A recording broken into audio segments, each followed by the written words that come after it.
Assalamualaikum warahmatullahi wabarakatuh. Halo semuanya, perkenalkan nama saya Frida Ibranisa dengan NIM 23051762024. Di sini saya akan menjelaskan ataupun merangkum ulang hasil dari presentasi kelompok teman-teman kemarin, yang dimana pembahasan materi mereka adalah kalimat efektif dan juga paragraf efektif. Nah, langsung saja kita masuk ke penjelasannya. Nah, definisi kalimat efektif sendiri ini tuh apa sih? Jadi yang pertama, kalimatnya itu mampu menyampaikan gagasan dengan jelas, tepat, dan juga mudah dipahami.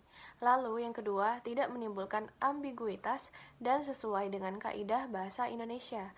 Yang ketiga, ada harus logis, komunikatif, dan efisien dalam penggunaan kata-katanya. Nah, selanjutnya kita bahas ciri-ciri dari kalimat efektif itu sendiri. Nah, jadi yang pertama itu ada kesatuan gagasan. Nah, jadi gagasannya itu memiliki kesatuannya. Lalu ada juga kehematan. Yang dimana kehematan di sini yang dimaksud itu ketika kita menggunakan kalimat efektif tidak membazir kata-kata. Jadi kayak misalkan Rina membeli buku-buku di perpustakaan. Nah, harusnya tidak usah menggunakan buku-buku, tapi gunakan saja buku. Karena kalau kita pakai buku-buku itu terlalu memboros kalimat. Nah, lalu yang ketiga ada kelogisan. Nah, jadi kalau membuat kalimat efektif itu harus logis ya teman-teman.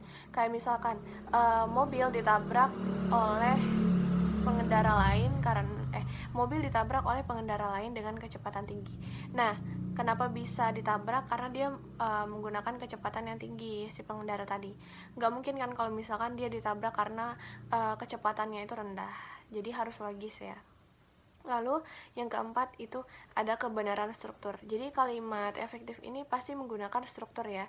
Entah itu struktur kebahasaannya, pasti menggunakan yang namanya bahasa baku seperti menggunakan EYD dan juga SPOK, subjek, objek, predikat, seperti itu.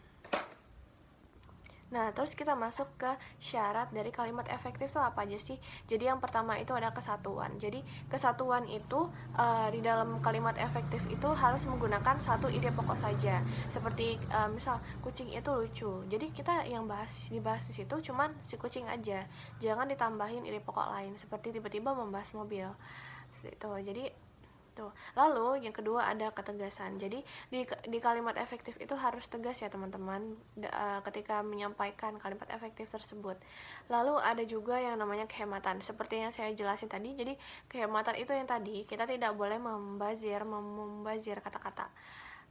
Seperti tadi yang buku-buku itu terlalu banyak ya. Jadi pakai buku aja. Oke, selanjutnya kita bahas yang kedua, yaitu paragraf efektif. Di sini kita bahas dulu definisinya ya.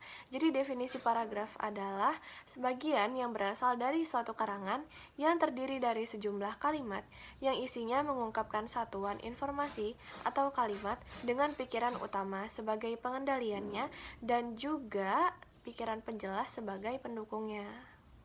Lalu ada ciri-ciri paragraf nih. Nah, ciri-ciri paragraf itu apa aja sih? Jadi yang pertama, kalimat awalnya terletak agak ke dalam 5 ketukan spasi untuk jenis karangan yang biasa. Kedua, memakai pikiran utama yang dinyatakan dalam kalimat topik. Ketiga, memakai sebuah kalimat topik dan juga selebihnya merupakan kalimat pengembang. Keempat, memakai pikiran penjelas yang dinyatakan dalam kalimat penjelas. Nah, terus ada unsur paragrafnya ya teman-teman. Jadi yang pertama, unsur paragraf itu ada topik atau gagasan utama topik merupakan fokus jantung dari sebuah paragraf. Nah, jadi kalau kita mau buat paragraf tuh pasti kita nentuin topiknya dulu kan sama gagasan utamanya supaya nanti bisa berjalan dan terstruktur dengan rapi. Tuh.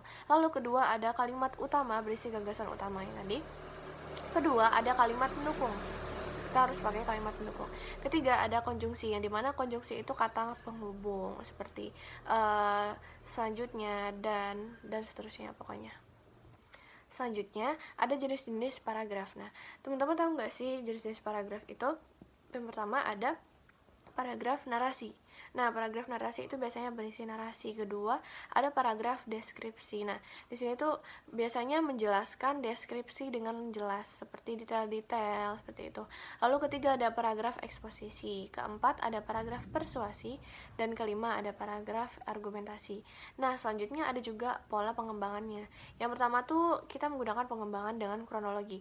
Jadi, kita menggunakan kronologi di sini itu kronologi di sini tuh menceritakan ulang kejadiannya. Jadi seperti bagaimana sih awalannya hingga akhirannya seperti apa. Jadi dijelaskan ulang kronologinya.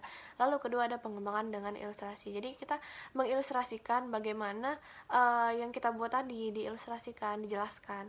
Lalu ketiga ada pengembangan dengan definisi. Nah, kita pasti menjelaskan dulu kan definisinya agar pemahaman awal dari topik tadi itu orang-orang bisa mengerti. Lalu keempat ada pengembangan dengan analogi. Yang kelima ada pengembangan dengan perbandingan. Keenam ada pengembangan dengan sebab akibat. Ketujuh ada pengembangan dengan contoh. Kedelapan ada pengembangan dengan repetisi. Kesembilan ada pengembangan dengan kombinasi. Baik teman-teman, selanjutnya kita bahas ada syarat-syarat dalam paragraf efektif. Jadi yang pertama itu ada kesatuan, yang dimana setiap paragraf itu harus memiliki satu gagasan utama yang menjadi inti pembahasannya nanti. Kedua, semua kalimat dalam paragrafnya itu harus mendukung atau memperjelas gagasan utamanya tadi. Contohnya itu, jika paragraf membahas manfaat olahraga nih, maka semua kalimat dalam paragraf itu harus mendukung topik tersebut yang tadinya mengenai olahraga.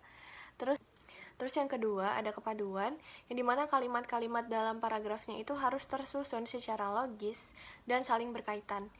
Nah, terus gunakan kata penghubung atau konjungsi seperti karena itu, sehingga, selain itu, oleh sebab itu, dan sebagainya untuk memperjelas hubungan antar kalimatnya. Lalu, contohnya itu ada olahraga dapat meningkatkan kesehatan jantung. Selain itu, olahraga juga membantu mengontrol berat badan. Lalu ketiga ada kejelasan. Nah, di sini tuh maksudnya kita harus menggunakan bahasa yang lugas dan tidak bertele-tele, dan juga tentunya mudah dipahami. Nah, hindari penggunaan istilah yang terlalu teknis tanpa penjelasan yang memadai. Tuh. Nah, itu tadi penjelasan dari materi yang saya rangkum. Jadi kesimpulan yang kita dapat dari penjelasan materi tadi adalah kalimat efektif dan paragraf efektif mencakup definisi, syarat-syarat, serta pola pengembangannya. Kalimat efektif adalah kalimat yang mampu menyampaikan gagasan dengan jelas, logis, dan sesuai dengan kaidah bahasa Indonesia, seperti tadi EYD menggunakan SPOK juga. Sementara paragraf efektif merupakan susunan kalimat yang memiliki kesatuan, kepaduan, dan kelengkapan dalam menyampaikan informasi. Nah, pola pengembangan paragraf itu mencakup deduktif, induktif, deduktif, serta pola menyebar yang masing-masing memiliki cara penyajian gagasan yang berbeda. Nah, itu tadi sekian dari penjelasan saya. Kurang lebihnya mohon maaf. Wassalamualaikum warahmatullahi wabarakatuh. Terima kasih.